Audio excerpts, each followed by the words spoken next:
tout ça est quand même assez dramatique quand on voit effectivement le paysage politique de notre pays avec un Bruno Retailleau qui est dans une obsession algérienne qui commence à fatiguer tout le monde. Et fatiguer tout le monde au point que Jean-Noël Barrot, le ministre des Affaires étrangères, a semblé lui dire stop. Stop, le ministère des Affaires étrangères, c'est moi. C'est le périmètre du président de la République et du ministre des Affaires étrangères. Ça n'est pas Bruno Retailleau. Je pense qu'il s'est trompé de ministère. Je pense qu'en vérité, il rêvait du ministère des Affaires étrangères. C'est pas possible. Donc matin, midi et soir, il a une obsession qui s'appelle l'Algérie. Il a beaucoup à faire sur le plan intérieur.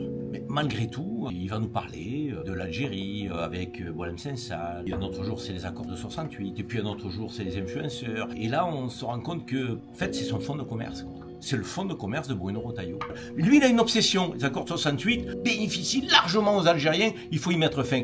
Il ne sait pas qu'ils ont été révisés 3 fois. Une fois dans les années 80, une fois dans les années 90, une fois dans les années 2000. Donc c'est plus les accords de 60. Donc il est dans le mensonge, il est dans l'instrumentalisation. D'ailleurs, c'est un élu, Retailleau, il faut quand même le dire, lorsqu'il était parlementaire, qui a voté pour une loi sur les bienfaits de la colonisation en 2005. C'est significatif quand même, ça dit beaucoup de choses. Je veux dire, c'est un régime indigne. C'est un régime qui considère qu'il y a des hommes qui doivent être et qui peuvent être en domination sur d'autres. Évidemment qu'il va trop loin. Et je vais te dire, même la justice française dit qu'il va trop loin. Aujourd'hui, Bruno Retailleau a tweeté sur un influenceur algérien, on ne laissera rien passer, et il a porté, pour ce dernier influenceur algérien, pour lequel il y a une perquisition, il a porté des chefs d'accusation.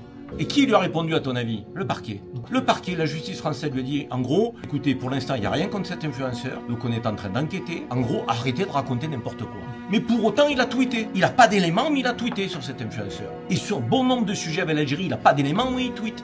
Retailleau n'est plus digne de la relation franco-algérienne. D'abord, il n'en a jamais été digne.